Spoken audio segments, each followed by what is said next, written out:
Hey guys, it's Malls. Thanks so much for listening to Please Advise. Just a quick message before the show. Don't forget to subscribe in iTunes. It's super helpful for us and super helpful for you. You can also call 323-450-7408 to get your calls on the show. Again, 323-450-7408. Or email askpleaseadvise@gmail.com with your voice notes or emails. Thanks so much. Hey, you guys, how you doing? It's Malls. It's episode 148 of Please Advise. Thank you so much for joining us today for a brand new episode. We are out of New York. We've been in New York. I know that there was last week's episode, but it was a little bit of a different kind of episode, which I don't even think we've put up yet. So there's a journey. But yeah, I just wanted to say, hey, thank you for being here. You guys don't know this, but I haven't left my bed for the last 11 days. Like I did last weekend on Sunday to get a manicure. And I left my bed for 2 hours on Saturday to do a storytelling show, which I won. But I want to say that like mostly I've been sleeping and super depressed and not like living, laughing, and loving. Like I have not been, I can't even say it anymore. I haven't been living, laughing, and loving. And I think that's okay. And it's something that obviously we talk about a lot on the show, or that I've talked about very openly as long as I've been writing on the internet, which is like, God, very many years now. And my dog's biting me. And I just have noticed that this has been like more of a national conversation lately. It's been something that a lot of people are being a lot more open about. And so I just wanted to let you know that if you are out there and you are struggling with this sort of stuff, you're definitely not alone. I feel like more and more people I'm talking to are dealing with this exact same thing. I started a new medication because unfortunately my boyfriend Wellbutrin stopped working, and which was like the worst. And then I tried a new SSRI that like literally made me sleep for a month. And then I tried another new medication, and it turns out that I am one of the 1 in 3,000 people that can develop a potentially fatal rash from it. So I am now back at square one with my failure boyfriend Wellbutrin, letting me down like every other man has in my life. I don't know why I'm gendering Wellbutrin, but yeah, you guys, you're not alone. I just want to let you know that. I know that that's kind of a depressing note to start the show with, but I actually think it's kind of optimistic because in sadness, there's like a flip side to that. It's like once you're really sad, you're like, well, it can only go up from here. You guys, today our guest is someone that is a friend of a previous guest. You guys remember Gabby Dunn. She's fantastic. It's Allison Raskin. You guys are like comedy partners, correct? Yes, we are. Thank you for joining the show today. Thanks for having me. So you've been someone that I've disappointed probably 4 times already because we've had to reschedule you due to various scheduling conflicts. Like, oh, it's okay. Okay, thank you for being understanding. Oh, no problem. Like, I literally just, my subject line the last time we rescheduled was just, I know. Like, because I was just like, I felt so bad. So thank you for understanding. I don't think we've ever done that to anyone in particular, and you handled that very gracefully. So thank you for being so kind and I'm patient. used to people canceling on me, so. That's a very LA thing, right? Yeah. Where are you from? I'm from New York. Okay. But I've been out here for like 10 years. Ooh, we're in New York. Brooklyn. Cool. I'm from Westchester. Westchester. Is that like upstate or something? No. Okay. It's a true suburb of the city. Oh, okay. Is that like near like New Rochelle? New Rochelle is in Westchester. Oh, okay. That's where my mom's friend Teresa from college lives. Oh, cool. I don't know if you know Teresa. She's don't. great. Teresa and Kevin, they've known them my whole life. But yeah, I was just in New York. Dude, I'm doing a birthday party in New York in January. Where do you think I should have it in New York? My friend said, like, where do you want to have it? And I was like, I don't know, like, if I'll be alive then. So I don't really care. What's a good bar in New York that's just, like, open? I hate getting this question because I'm like, I don't even know if stuff exists anymore. Yeah, I'm not a drinker, so I'm not the right person to ask. Just like a place that's just an open. Is there a Dave and Buster's in Times Square? Should that be it? Should I do it at ESPN Zone in Times Square? Maybe. I've been to Dave and Buster's like in September. Might be kind of tight. Like ESPN it's Zone, fun. like Nick Lachey. I don't think ESPN Zone exists anymore. Yeah, I don't know. Well, is the Toys R Us store there? That's closing now, yeah. Oh, Because man. Toys R Us filed for bankruptcy. Don't go to New York. There's nothing left. There's nothing left, baby. Well, Allison, do you have 3 reasons why you're qualified to give advice on today's show? I guess the number one would be I currently have an advice show. Okay, there's that. So we've had What's that called? My YouTube channel is Just Between Us, and we do advice. Not well. I've watched several of your videos, actually. I don't know why I'm acting like I don't know what that is. Yes, okay, exactly. So that's a source of bad and oftentimes lacking of advice for an advice show. And then I've been in therapy my whole life, so I like to give advice because so much has been given to me. And then finally, I'm nosy. Okay, that's good. I'm nosy too. I love nosy. that. I try to be like low-key nosy. No, I'm in your face about it. People like to tell me stuff, which then makes me a little bit nosy. That's, I think I'm nosy by like just like nature of the fact that people start to tell me things. I ask. You do. People don't want to tell me things. Like what kind? Give me an example of like a boundary. So that's the thing. I actually have learned through the years. I remember like in college, I'd be like, how many guys have you fucked? Like I remember just like asking people that. And like I remember this one very well-tempered freshman in my sketch comedy group. I was like a junior. She's like, that's a very personal question. And I was like, so? Like I was like, what's the problem? Just tell me, like, you know what I mean? That's what we talk about here. And I recently had a conversation with my friends in New York, actually, who I went to college with, who basically reminded me of a bunch of inappropriate, boundary violating things I did in college without thought. What's a boundary violating moment that you have? Well, basically, like if you tell me something and then you're like, hey, don't tell other people, I'll be like, I'm really sorry, but I have to. Oh. Like So you're a bad secret keeper. I'm a very bad secret keeper. That's a little different. Like if it's important, then I'll keep it. But if it's just like, oh, it's something like embarrassing that you don't want people to know, like I'll definitely share it. I'll definitely share your thoughts on my other, like if you tell me your thought on my friend, I'll tell my friend, like, but I'll tell you that I'm going to tell my friend. It's bad. Yeah. People aren't happy about it. I don't do that to you. Like, if you tell me something, I keep it secret. But because I know Ed, like, even if I'm like, don't tell anybody, like, I know Chase already knows. Like, I know like 3 people already know. Well, I was going to say, like, sometimes I'll keep things if I know, like, what the person is saying is going to really hurt the friend. Yeah. Then I won't share it. Yeah. Then I won't share mean things. Like, I don't want to be the cause of their spiral. No, you know? Yeah. no. But, like, if it's not mean, I'm definitely going to share it. I'm going to definitely tell at least one person everything. Yeah. That person can change. Like, Yeah. sometimes it's, like, a person who doesn't know anyone in the situation, or it's just, like, my mom. But I can't keep something to myself. I'm sorry for the really bad smell that just emerges. Wagon Stuff I got him a Shake Shack ice cream sundae for dogs the other day, and he hoarded this bone in this office. I didn't realize it.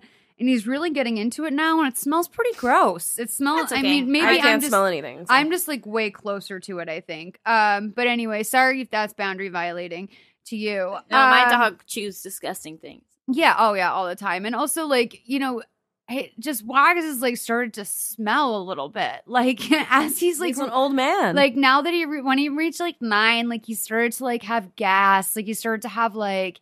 Just, like, has, like, really upped his Frito smell. Like, you know how all dogs kind of smell like Fritos? Like, he's really just, like, all of that has gone into overdrive.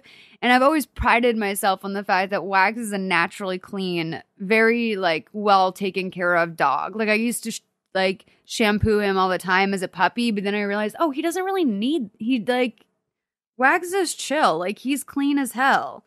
But, yeah, like, he's kind of, like, Wags, you kind of, like, got real gross, dude.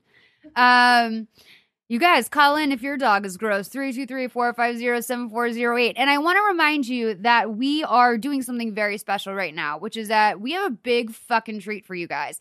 I know what the treat is now. Before, I didn't know what the treat was, and I was just like I was really stringing you along and feeling kind of guilty because I didn't know what it was. And I was like, fuck, I really got to figure it out because like me doing a YouTube video or something is like it's not a treat. Like it's not a fun treat. Like maybe I could get Christina to sing karaoke. Like my dream would be to get Christina drunk and then make her do karaoke and then post that to the Facebook page. But that's like a friendship.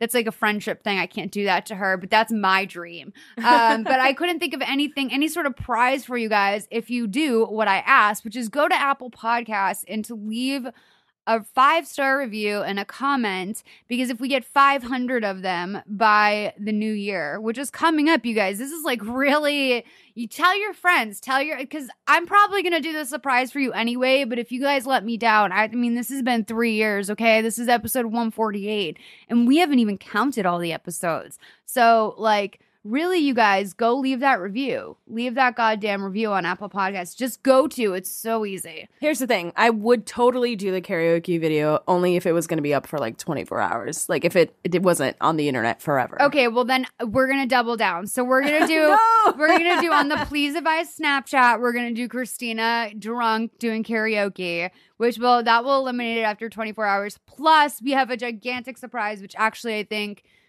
I know for a fact there's people listening to this who are involved with this surprise who I'm very excited about.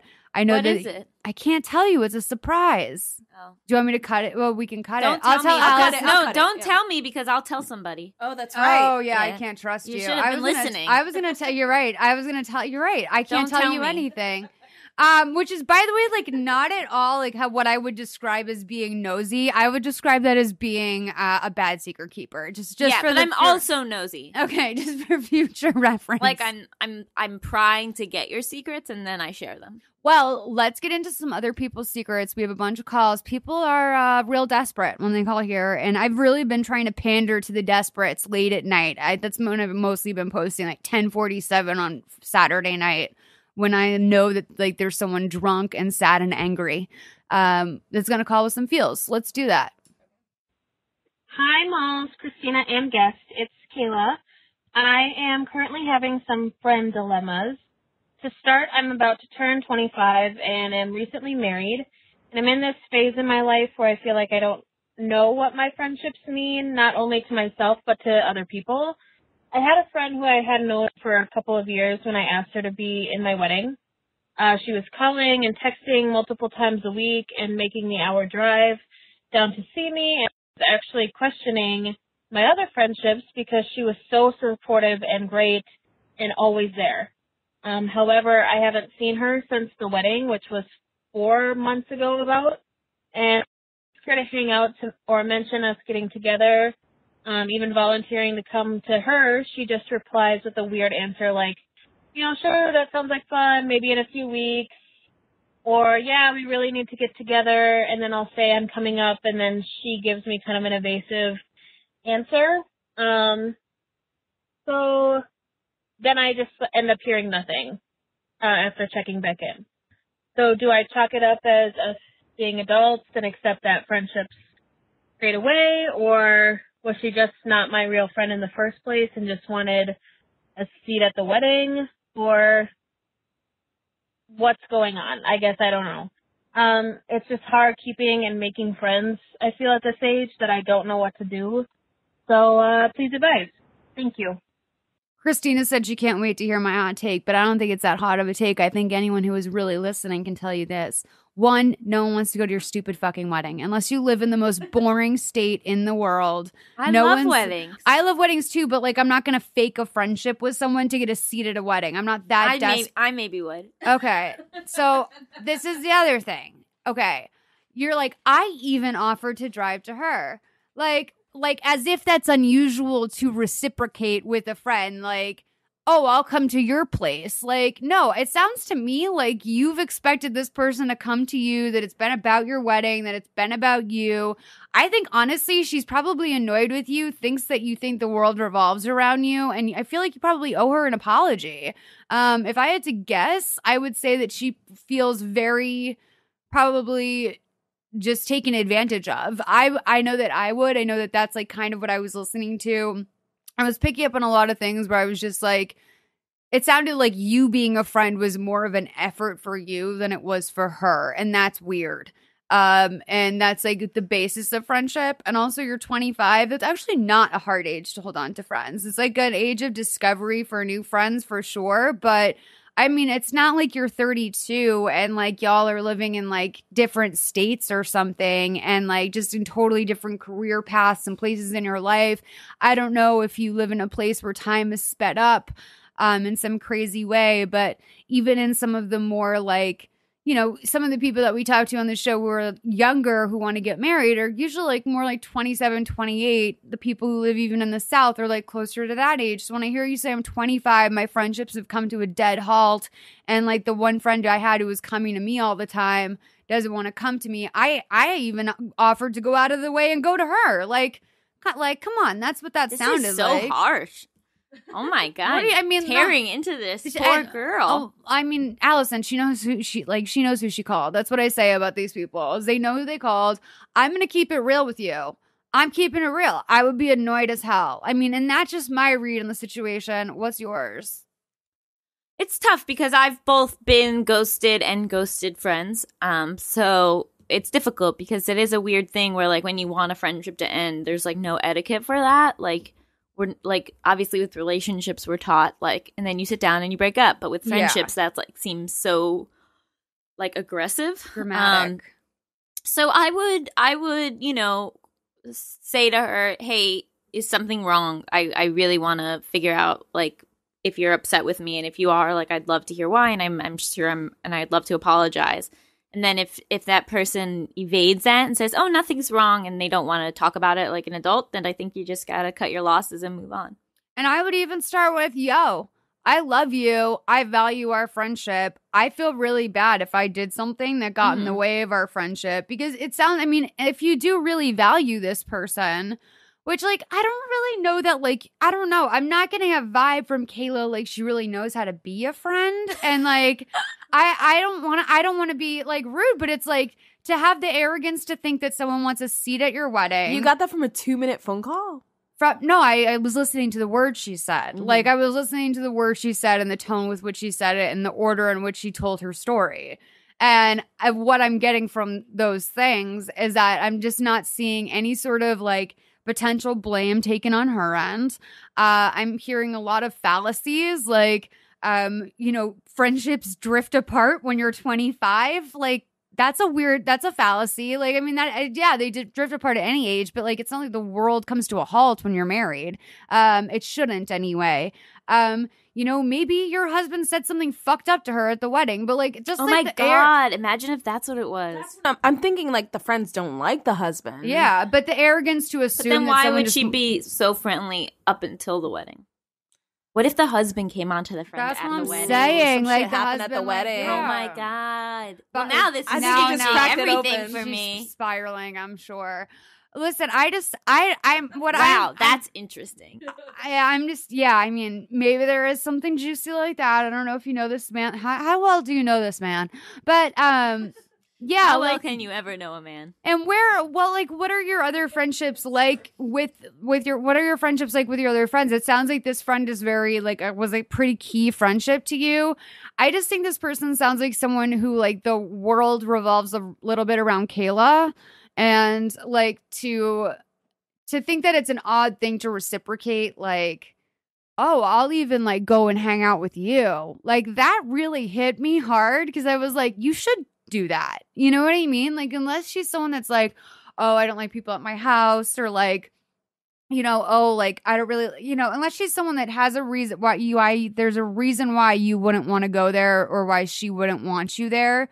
There's no reason why that should be some like wild like prospect. Like, I don't know.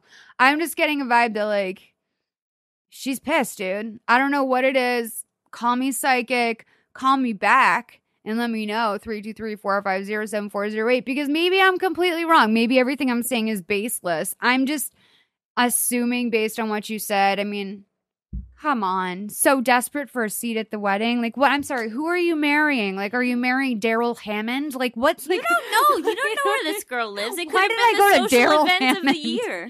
I mean, exactly. I mean, maybe she's some like Southern. I don't know why I went to Daryl Hammond. It's just the weirdest one. I don't know why I went there. Who are you marrying? Brad Pitt? Like, I mean, it's whatever. Like, I don't know why I went to Daryl Hammond. But like, are you marrying some person and this is like the social event of the century? Like, is Aerosmith closing the vows? Like, I'm unclear. Kenan Thompson? Like, Exactly. Like, I don't know, but like, unless it's something that it's like, okay, like if your daddy's rich as fuck and like this is some big deal and like, Earth, Wind, and Fire is playing your wedding, like it's like you're Kim and Chris Humphries, then yeah, okay, fine. But like, that's not the vibe I'm getting from Kayla. I'm getting Kayla doesn't even want to drive 25 minutes or whatever. So I think it was an hour. Whatever. How long does it take to listen to this podcast? Put on a podcast and drive both ways. Maybe catch up on some life. I don't know, girl. Christina, do you have any thoughts on this? No, I think you both covered it from extreme angles. I'm definitely going with the husband hit on the bridesmaid at the wedding. I know. Like, angle. Probably like there was a pretzel stand or a snow cone machine because like obviously this girl thinks her wedding was a shit. So there was probably like a Moscow Mule snow cone machine or something. Have you ever been to a wedding with a Venetian hour? What's that? No. It's just like carts and carts and carts of desserts. Like, oh, no. Chocolate fountains and like... Oh my God, I would fake a friendship for that. Yeah, my cousin's like very Italian wedding had one. Yeah, you gotta go. You gotta be friends with someone who's gonna have a Venetian hour. Yeah. Look it up, Google. You'll see like tables of like fireworks with tons of candy and okay, baked here's goods. the other thing. Was it free for this girl to go to your wedding? Because I'll tell you that just about every wedding I've gone to in the last 5 years cost about $1,000. It seems like you just kind of hate weddings. Me? And like you're coming at this from just like a very anti-wedding. No. I actually love weddings and I love every wedding I've been to. I'm just not going to. I just think it's incredibly arrogant to assume that someone wants a seat at your wedding when in fact, like, going to a wedding is no cheap endeavor. Like, this girl wanted to have a fun time. She should go to the Parker in Palm Springs and like get a mud bath or something. Like that sounds fun. That's much less expensive and emotionally taxing than having someone like Kayla breathe down your neck for the next month and a half about why you're not coming to visit her, or even she can come and visit you. Like, no, I love weddings. I just think that maybe your husband saddled up to her at the Moscow Mule cart or something and said something inappropriate. Maybe grabbed her ass or something. What do you think is going to be the next big trend at weddings? Because like mason jars with like everything for a while. I don't know. Like, I think it's the anti-Pinterest now. I was reading about that I couldn't even finish the article, but it was just like in a world of like, how do you wow people at weddings now in a world where everyone does kind of the same thing? And I will say that the last two weddings I went to, like Jackie Johnson's wedding and Molly Tarlow's wedding were both, first of all, they were both very pink, which I loved. They were both very them. And that is the thing that I love about a wedding, where I don't think I've been to the mason jar wedding. I feel like everyone I know in the last like handful of weddings I've been to have been very unique and very true to the couple. And I think like kind of more embracing that, because the idea that everyone's personality is like mason jar and like upcycled apothecary bottles and like burlap, like that's not your husband. That's not most guys' personalities or most women's. My boyfriend loves mason jars. He does. Yeah. I mean, he wants to get married in like an open barn. It's my fucking nightmare. So I'm down with the open barn idea, but like mason jars you have no temperature control. Yeah. I gotta make sure that it is. Oh, I can't trust it. I gotta be comfortable. Yeah. I can't be cold. I'm gonna probably burn everybody up. Like a nice 80. Yeah. Also, remember, if you're dancing, you're gonna burn up anyway. Yeah, but I'm just so afraid to be cold. Yeah. It's like a deep That's like fear. That's like my biggest anxiety is like having to pee and being cold. Are you guys getting married? Probably. That's very exciting. Thanks. When do you think that'll happen? Oh, sooner than later. Have you like told him what ring you want? Yeah, kind of. I always thought that was so weird, but all I do all day is look at engagement rings. So. Hell no, it's not weird. You got to let that motherfucker know your style. Like, you can't leave that up to someone else. Like, if that's going to be on your hand for the rest of your life, you need to let someone know your style. Like, that's very important to me. Like, I have a very specific style. I know exactly what kind of jewelry I like. Oh my God. If someone you were dating asked me to go ring shopping with them, it would be like a Carrie... Like, I'll tell you exactly what I want. I want a 2-carat round one. Exactly, yeah. I want a 2-carat round cut 4-prong yellow gold engagement rings, like circle diamond. That sounds beautiful. Yeah, just very plain. Like Lauren Conrad, honestly, I feel jacked my engagement ring. See, I don't want like one diamond. Like I'd rather have a like a couple like smaller ones, but I don't like just a solitaire. Yeah. And I want rose gold. Ooh. So pretty exciting stuff. Yeah. Anyway, my wedding, not that anyone asked, I wanted to be full of pranks. Oh, I hate pranks. Okay, you don't have to come, but what kind of pranks? just all sorts of pranks. I can't reveal it on air. Okay. Why do you like pranks? I just love them. I also really love surveys, so there'll definitely be like, cards you have to fill out. Like, throughout the evening, letting me know if you're having fun. Yeah. How much fun you're having. What could be improved on my second wedding? Surveys are fun at weddings. I like surveys at weddings. No, and you know what? As long as the pranks aren't mean spirited, no, I enjoy them. Just a good time. I don't like mean spirited pranks. April Fool's Day is really hard for me every year. Okay, fine. Let's take our next call. Hi, Malls, Christina, and guest. My name is Alyssa. I'm a fairly new listener, so I don't know if you've covered something like this before, but how do you deal with passive-aggressive comments? So I am pregnant and very happy, but I'm a bit nervous for what is to come with particularly my grandmother, who is always making comments about weight, even though I'm not overweight. She's just obsessed with weight. And I feel that I'm getting more worried about even talking about it with her, because I feel like she's just going to be like, don't gain too much weight. You got to watch what you're eating. This happened a lot while I was getting ready for my wedding. She'd be making comments like, you don't want to eat that because your dress might not fit, and just so many comments like that. So how do you deal with passive-aggressive comments? I'm just not good with confrontation, and I just feel like, this is my elder and my grandmother, so I don't want to be disrespectful, but I feel like it's disrespectful of her to be making these comments. So if you guys have any advice, I really don't do trying to be a good granddaughter, but also like not trying to be pregnant fat shamed, if you feel me. Thanks. Hope you can please advise. Bye. Okay, so I have to admit that I am so not passive aggressive that I am actually like almost. I'm not aggressive either. I just speak plainly. Like I don't see any like. I'd say some people would find that aggressive.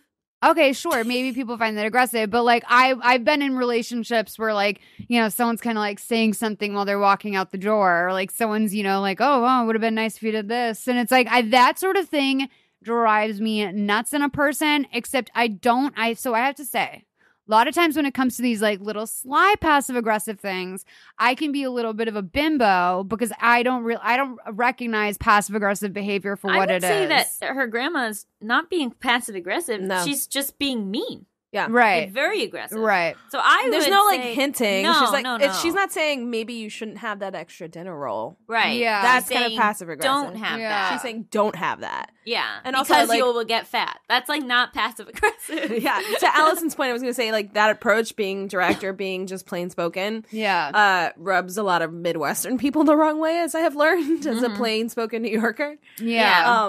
So especially when it's coming from a woman. Yeah. Yeah. I would say, honestly, a big I've had tactic people tell me I'm scary. Sorry, I just wanted to say that. I've had people be like, that's scary. Why are you talking like that? Go ahead. Sorry. Oh, I would just say literally whenever your grandma says something like that, just look at her and say, that's not nice. Or like, that's hurting my feelings. Or that's not helpful. And just like keep it to like very like short replies that like they can't argue with. And then they'll feel bad.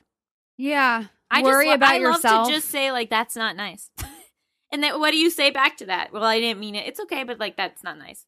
I have a certain side of the family members that are, like, every time I see them, they'll be like, oh, hey, Christina, how you doing? I haven't seen you in a while. You've gained weight. And I'm just like, why would you ever say that as a, like, welcome? I haven't seen you in, like, years. Why is that your go-to? My uncles used to do that, which is really inappropriate. I'm going to, like, tell them next time, you look old. Like, and I was just like, oh, you've gotten older, haven't you? Yeah. I think you should just say, why would you say that? Yeah. Why do you because think they're it's like, oh, we're just, that's how we are. Like, and and it's just just be like, okay. Yeah. This is why I only visit you once every 3 years. Exactly. Yeah. Oh my God. That's actually like bringing back. I'm literally just remembering that my uncles were always the one that did that. And It was like that. And then like, oh, so you don't have a boyfriend? Yeah. Well, boyfriend, they didn't bother. But it was always definitely like comments about whether I'd thinned out or like whatever. And it was always the guys in my family commenting on that. And that is so weird.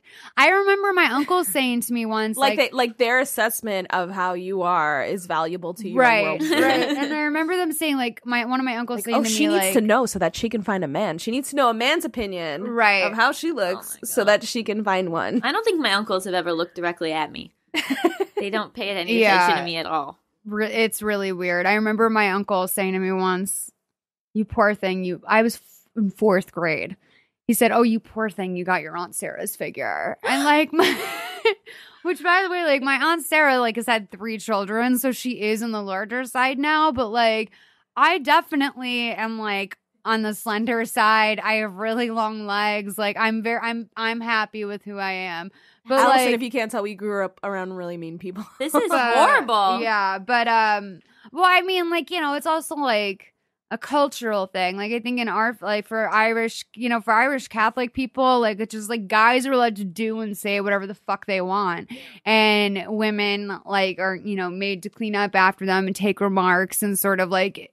It's a little bit different. I don't know if your family like there's some machismo element to like the Puerto Rican household. Yeah. But like you work in the industry, do you have to deal do you have to deal with these things? I mean, I get a lot of comments from people I don't know.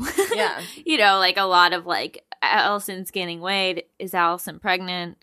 This looks bad. Your hair's bad. You don't know how to put on makeup. Just like a really fun variety of stuff that like keeps me on my toes. But I don't know, like you really have to learn how to like disconnect from it. And just like, a big thing that I hold myself to is I only care about the people that I respect. Yes. And once you start applying that rule, like you'll tend to find that you only really hear compliments. And you because have like people that you respect tend to treat you with respect. And you have like a long internet history as well too. Like you came from BuzzFeed, right? And then started doing YouTube on your own. Like we had the channel first, actually. Well, either way, you've accumulated an audience of just like the masses, basically. And like those are the people that leave the shittiest YouTube comments in the world. And like that must be, do you read the comments still? Yeah. Yeah. Does it not affect you at all? Because I know that when I got sent something by accident, like someone sent me something that they should not have sent me, and just as like a friend, and I wound up reading the comments on it, and I was like, it like broke me, and I was like, this is my worst nightmare, that like people would be talking about me like this. And it's tough. It's like I think that the only things that hit home are when I see truth in it. So if someone's like, oh, this sketch isn't funny, and then I'll be like, oh, no, is it not funny? Like I tend to get more upset about remarks about the material than remarks about like my physical appearance. Yeah. But that's also, if I cared what people said about my physical appearance, I couldn't do what I do. Like you have to have a thick skin or else you just like simply cannot do it. So how did you develop that? Necessity, survival skills. I mean, really just thinking about what type of people would leave comments like that takes away a lot of the power of the comment. Well, would it be an advisable thing for her to grow a thicker skin when she's dealing with her grandmother? I think so. I mean, my grandma says things to me that I wish she wouldn't, but at a certain point, it's like, I just would never speak to somebody in that way. And so I can't take it seriously, because there's something about when a comment is so mean, it almost doesn't like what it seems like I can't describe it, like it doesn't have any value because it's so mean. And that makes sense. And they don't know you, right? Yeah, or even if they do know me, like it's just like I just sort of like lose respect for the person that says that thing. Or like when my mom like recently said something that like like that she maybe shouldn't have said. It wasn't that terrible, but I just sort of like like my reaction to it, like whereas like a couple years ago, it would have been like, she basically was like, I've been on Zoloft for the last few months. And she said that like out of nowhere, she was like, well, you should talk to your psychiatrist because I think the Zoloft is making you gain weight. And like, I hadn't, which is a totally valid thing to say if like I had been like, oh, I've gained weight, I don't know why. Then like it's very valid to be like, well, maybe it's the Zoloft. But out of nowhere it was like a little weird. And I was just sort of proud of myself because a few years ago I would have like become obsessed with the idea that I gained weight. And instead I just was like, well, that's like I didn't ask. You're also very tiny as well. So like just so I mean, I know that's not the point, but like just like the idea of someone saying that to you is like, Jesus, like I don't know. One thing I will say about your grandmother, though, is that if it's your grandma in particular who's doing this to you, don't forget that, like, a lot of older people, their brains start to deteriorate and that it's She's like losing whatever I'm filter. dead ass serious. Like, I also just think that people were different back then. And yeah. It's not like an excuse because, like, you should grow up with the times. Like, I honestly feel like I've grown up with the times. Like, things I would have said in college, I would never say now. Mm-hmm. So it's not a great excuse, but they do speak differently and view the world and differently. dementia's real. That's really interesting in this kind of online culture too, because they'll pull a tweet from like 2008. Mm-hmm. You know what I mean? And they'll be like, well, like holding you to standards that are now standards. Right. Because you didn't know. Like, I mean, like, when I was in college, I, like, literally thought girls weren't funny. Yeah. And, like, I was like, I'm funny, but other girls aren't funny. And that's, like, insane. Like, now, oh, my God, I only want to work with women. I want to surround myself with women. Like, you know, and that was, like, a journey. And it's also because people had to point that out to me. Sometimes it's not apparent. Right. And that's, I think, receipt culture can be like super dangerous in that sense because it's like you're calling someone out on something that they, you know, it's like, yeah, you've probably grown a lot since 2008. Exactly. And like, just like, how is that useful to the argument to say that like, oh, well, you proved that like, you know, 7 years ago you felt this way. Like, you know, I don't know. I just don't think anyone is who they were that long ago. And that so much has happened and that like the world is basically on fast forward compared to what it used to be. Yeah. So I mean, like, even the way we talk about like transgender issues has evolved so much in the last 3 years. Girl, I watched an SVU from season 4 the other day, and it's about it was about a transgender woman who was dating a guy, and like the guy wound up like killing himself.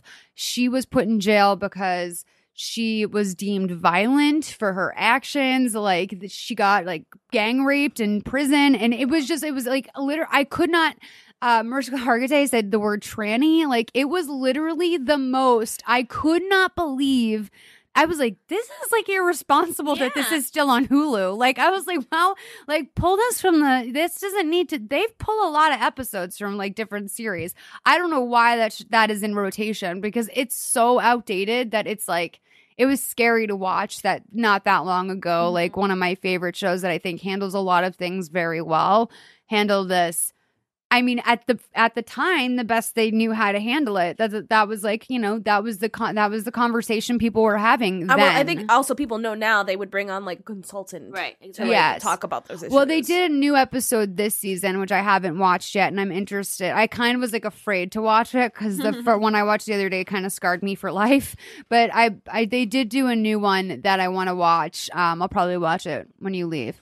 Because I do want to see what the difference is and how they handle it. Okay, you guys, let's take one more call. Hi, Malls, Christina, and guest. This is Allison. I'm 30 years old, and I'm calling today with a strange situation I'm in with my therapist. I've been seeing her for 7 years. She's the only therapist I've ever seen, and up until recently, things have been great. She has literally been a lifesaver in a couple of different instances and really helped me change into a better person. But lately, she's been kind of dismissive of my situation and my, mental health. I have generalized anxiety disorder and major depressive disorder. I take antidepressants and anxiety medication as prescribed to me by a psychiatrist that I've been seeing for 4 or 5 years now. And lately my therapist has been making comments calling my mental illnesses dramatic or theatrics. I went through a really bad breakup this summer, and I was saying something to her along the lines of, maybe he didn't know how to handle a partner with a mental illness. And she stopped me and she said, well, you say mental illness. I say dramatic. And I was kind of taken aback because, you know, that's an odd thing for a therapist to say, but I thought maybe this is just a very bad joke she's trying to make. So I just kind of shrugged it off. But lately she's made similar comments, you know, as recently as last week when I saw her. And every time she does it, I'm just so stunned. I never know what to say in response. I'm a pretty passive person. I'm obviously anxious. I'm fairly conflict avoidant, you know, all these things that I've been trying to work through in therapy. But here's the person who's been helping me, who's all of a sudden, you know, triggering, for lack of a better term, those things in me. I plan on talking to my psychiatrist about this to get, you know, her input, but they do know each other, so it's not a totally neutral situation. Is it worth cutting my losses and finding a new therapist? I mean, we've been together for, you know, almost a decade now. The thought of finding someone new is kind of exhausting, but at the same time, I don't want to see someone who's either making bad jokes or being literally dismissive of the reason why I'm there to see her. It's very strange, you know, very sudden development that she started saying these things. So I don't know. I'm confused and frustrated. So I would love to get your input, your thoughts, etc. And I want to thank you for all that you do. Your various podcasts have kept me company this summer through my aforementioned terrible breakup. So thank you for all that you do, and please advise. Bye. Well, one thing I want to point out is that a lot of times some mental illnesses can read as dramatics, including like bipolar disorder. And I think that, like, so just so you know, like, some things can be misread sometimes. Sometimes word usage can be misread as dramatic when in fact it is symptomatic of a mental illness. And I think that your therapist is being insensitive to you. I think that that's not something that you need to hear or something that she needs to say to you. I think it's time that you do what I call like a burning down of the house, which I've done a couple times. After my last major breakup, I basically fired everyone. I got rid of everyone on my team, from like, you know, the psychologist, the psychiatrist, to my doctors. The only one I kept on was my general practitioner, because I went to him and I said, look, I'm burning down the house on my mental health team, and I need someone to continue to prescribe to me exactly the drugs I'm on for my anxiety and for my well-being. Wellbutrin is like not an antidepressant. And I said, I just basically need these drugs refilled until I find the right team. And I think that the reason why I did that was because when I was seeing those therapists, I was not myself. I was myself in that relationship, which was a very toxic, influenced, sad, lesser version of I was a very watered down, sad version of myself. And I don't think that I was I don't think I was being accurate, and I was doing all the work I needed to do in terms of like self-improvement, but none of that really applied to me because a lot of the problems I had didn't really exist in my actual life once that relationship was gone. So maybe it's time for you to burn down the house and look for a new team. And I know that it sucks because you're like, oh, now I have to start over again and I have to tell the person my whole story. And like, that's the thing that sucks, is starting from the beginning and having to tell the whole story and saying, you know, this is what happened when I was a kid. And then when I was 20, this happened. And then I was diagnosed with this. And then, you know, it's shitty for a variety of reasons. One, it's just like laborious. Two, it's emotionally taxing. Three, it can be expensive. You have to be honest with yourself about whether or not someone's a good fit.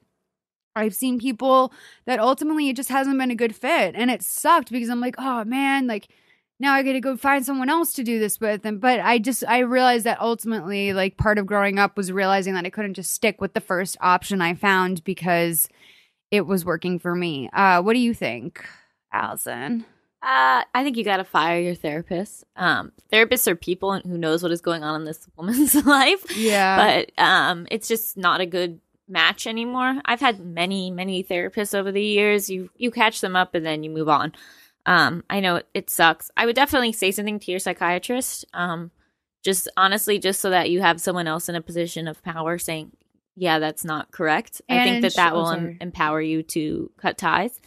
But also, you know, you change. You're a different person than you were 7 years ago. It might be good to have a fresh perspective. The only thing I would say about the psychiatrist is the one thing that you brought up, which is that they have a relationship. And I was in a situation like that too, where my psychiatrist was referred to me by my psychologist and I didn't feel comfortable. And now that I look back on it, I wonder if I had gone to one of the doctors and said, hey, is my confidentiality with you insured beyond this other relationship? That is something that I would check. If that makes you feel better. If it's a good psychiatrist, they would not disclose that information to your therapist. Like, then that, if their reaction is anything other than like, oh, like let's make you happy, like I can refer you to other people, then they're not good at their job. Yeah, I don't know. I mean, it has been a hard learning lesson for me that I used to think that doctors and police officers and airplane, what is it called when you fly an airplane? Pilots. Like, I always used to think that, like, those are people that, like, you revere. Like, those are people in culture that were like, okay, those are safe spaces, but they're also just people. And as much as there is a code of ethics, like, look, I've had doctors break confidentiality with me about other patients. Like, I've had, you know, but it's a litmus test. I mean, you know, like, you can tell from that person's reaction if you should also find a new psychiatrist. Yeah. Yeah. What do you think, Christina? Yeah, I mean, if you feel uncomfortable, like, regardless of how much it's like being in any relationship. If it's not working anymore, and if they're not taking, like, your therapist should be taking you seriously. Yeah. Are we running a Talkspace campaign right now? I don't think so. Because if we are, there's, I think, $30 off your first month or something.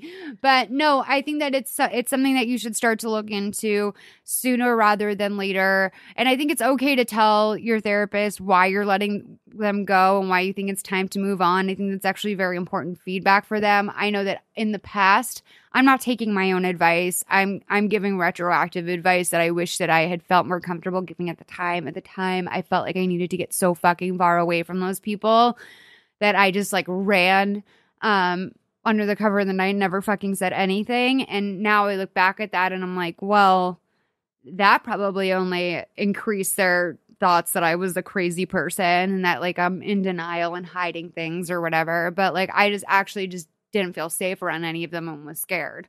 So that, yeah. So maybe if you feel comfortable doing that, I think you should. It's, like, important feedback. What? Oh, yeah. So Allison has to leave. Allison, what are you doing later? I have to go to a play. Oh, that's fine. Sorry. No. Don't be sorry. I'm glad we had to spend this time with you. Thank you for joining us. Having me. People can find you online. You're just at Allison Raskin on Twitter, right? And Instagram. Yeah. Are you verified? Yeah, I am. Okay. It's pretty exciting you guys look for that check, you guys, okay? By the way, did you hear they're, like, stripping people of their checks? Yeah. Yeah. I mean, like, I haven't done any hate speech lately, so I'm just, like, I'm hoping that I get to hold on to my check, but, like, what if you just wake up one morning and that check is gone? I'll have to find a new purpose in life. Yeah, I mean, I'm gonna have to. You guys, thank you so much for joining us. Thank you so much for having me. Tell people, do you have a podcast or anything else? They can find you on YouTube. Find us on YouTube, and we also have a young adult novel called I Hate Everyone But You that's available now. Oh, everywhere. Hell yeah, that's right. Okay, well, thank you so much, and say hi to Gabby for me. I will. Thank you for being so fucking patient with us. Oh, no problem. Worth the wait. A roller coaster. I was going to say really quickly, I appreciate a young adult novel that's not also set in a dystopia. No, this is just set in college. Thank you so much. And yeah, I'd love to have you back. Maybe with Gabby next time. That would be really fun. Oh, cool. Thank you so much. Okay, Wags, you've made yourself very clear. All right, thank you. Bye. Thank you.